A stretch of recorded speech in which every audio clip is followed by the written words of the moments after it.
All right, everyone shut up. Let's talk about the previous matchups. The first one we'll talk about, Kevin and me. I don't want to dwell on this, but Kevin upset your commissioner largely on the back of, well, Ramondre being hurt and the Jets just straight up giving up. I mean, 3 touchdowns to Henderson is crazy, but the Jets defenders literally looked like they were not trying to tackle through like most of that game.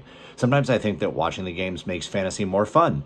It gives me better insight and context in the silly game that we all play, and then other times I watch Justin Fields take a read option where Breece Hall has like a wide open lane and Justin has to like crash around multiple defenders and barely get in order to like make the crazy play and score himself, and then Breece Hall would have scored. Or I watched Geno Smith throw a ball 6 feet over Trey Tucker's head while he's in the end zone, despite him being wide fucking open. Like, if I didn't watch the games, I would just be like, oh, well, Kevin beat me. On to next week.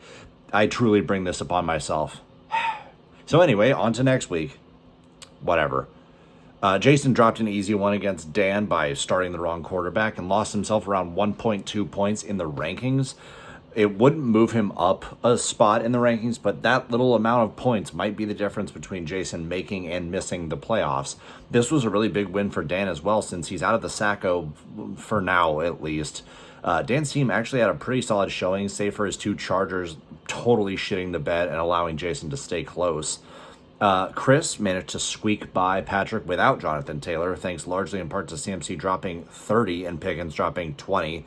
Who, by the way, has the second most receiving yards in the NFL since week 2. That's crazy. It didn't matter at all that Chris's plug-and-play wide receivers completely failed for the first time this year, as Josh Jacobs got hurt early in his game and against the hapless Giants, rather. Is this phone fucking moving? I think it's sliding. Whatever. I'll just kind of move with it. Josh Jacobs got hurt early in this game against the hapless Giants, plus the game we had all hoped would be like a scoring bonanza between the Eagles and Lions turned out to be, not that. Worst of all, Patrick opted to start Zay Flowers in a tough matchup against the Browns instead of Ted McMillan, who then scored 2 touchdowns and a bunch of yards and would have secured Patrick the win, as well as vaulting him past Jason and me to sit at 4th in the standings. That is obviously not the case. Oof. Grant fell into a win of his own namesake when Sam yet again picked the wrong quarterback, and Caleb missed Rome Odunze repeatedly on Sunday, giving Grant a Grant win, scoring fewer than 100 points. What a miserable way that one went. This matchup doesn't even really bear discussion because of that, other than the fact that Grant started Calvin Ridley against the Texans and still fucking won. I don't know, something about a blind squirrel and an acorn. Anyway, where are we now? Scott is the only person who is technically eliminated from the playoffs at this point. He could get really close. If he won out and a bunch of other things happened, Scott could get really close, but he cannot mathematically make the playoffs anymore. Jason sits at 4th place, but the next 5 teams behind him are all within 1.6 points of him, meaning in 1 week, any of those 5 teams can pass him, and we still have 3 weeks left in the season. Shit is about to get crazy.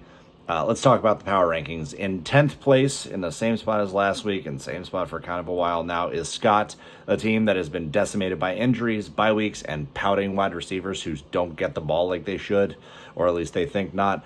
Scott even dropped Alvin Kamara to field a lineup last week and still lost by 30. This is about as bad as a team can get in this league.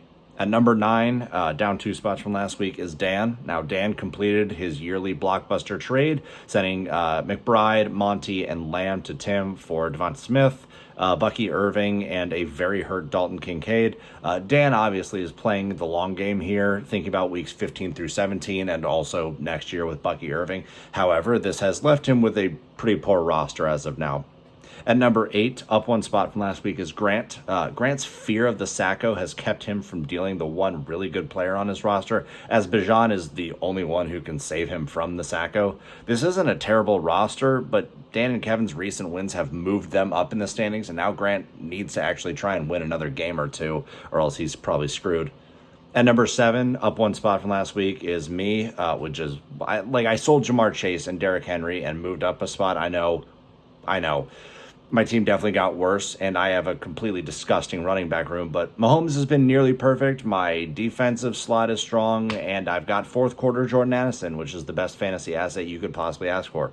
All jokes aside, my team is pretty bad. But I got a few guys that can go off, and I don't think my team is as bad as the previous 3, which is the only reason I'm where I am. At number 6, same spot as last week, is Kevin. I said last week also that this team wasn't fucking around, and they certainly were not. Achane and Henderson combined for 40 plus. Then Kevin got 3 touchdowns combined from Nico and Kittle. This isn't a playoff team in my mind, but Kevin could definitely ruin some playoff hopes in the next few weeks. At number 5, down 1 spot from last week, is Patrick. Patrick is still in playoff contention, definitely, and he really needed that win last week against Chris, which would have kept him further in playoff contention. So much for Josh Jacobs having a high floor, am I right?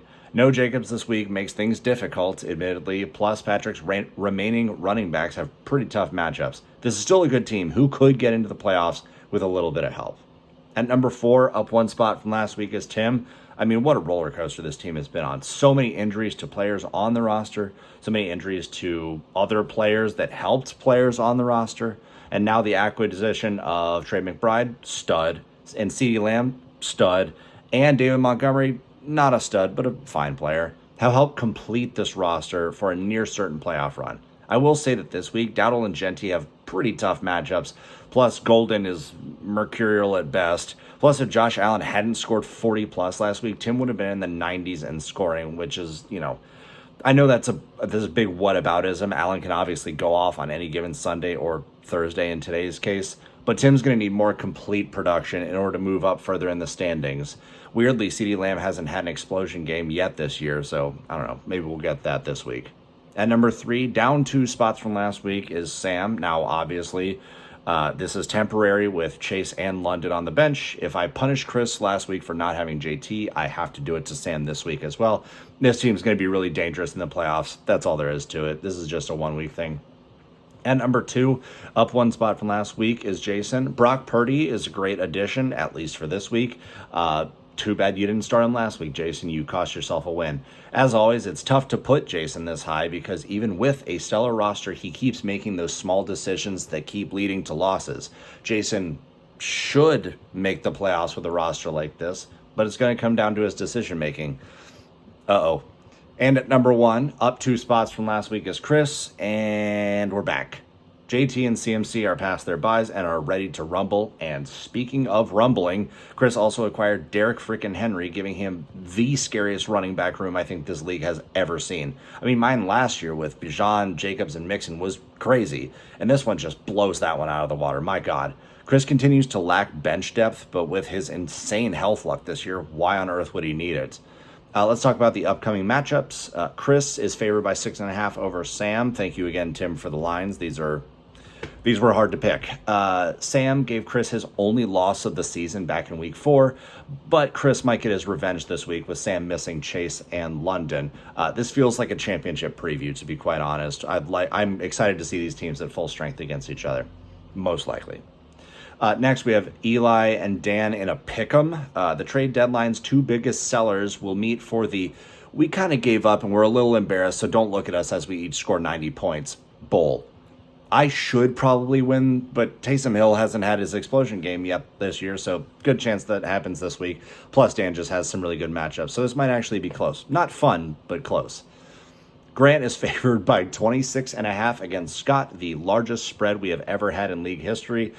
This is a massive spread, certainly, and what will likely end up being the Sacco matchup in a few weeks. However, these next 3 weeks matter a lot, and winning this matchup specifically for Grant and Scott would matter immensely. It would be a huge first step in getting yourself out of Sacco contention. You both would need a little bit of help, especially Scott, so good luck to both of you two. Kevin is favored by 1.5 against Patrick. These are 2 teams that have the playoffs within their sights. Patrick has just kind of been coasting along, but is now probably panicking a bit after recent losses, plus Tim's recent surge, while Kevin has been bad like all year, but has had 3 excellent wins in a row and finds himself in playoff contention. I've definitely had to let go of my prior conceptions to adjust to this new reality where Kevin's team is a legit threat. I think this matchup should be good. And lastly, we have Tim favored by 5.5 against Jason. This week is 5 for 5 with matchups that really legitimately matter, and everyone can really help or hurt themselves with their own matchup. There can be some scoreboard watching, but this matchup's going to matter a shitload.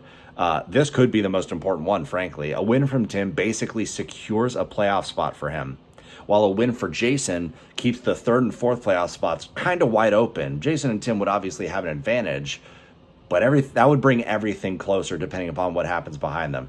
This matchup specifically, though, should be a very high-scoring affair. I'm excited to watch it.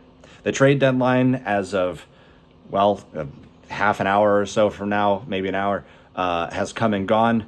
No trades for any fantasy asset may occur beginning with kickoff on Thursday night until Tuesday of week 18, when our fantasy season has officially concluded and all the scores are finalized. Anyway, that'll do it for this week's recap. Good luck to everyone except Dan, and go fuck yourselves.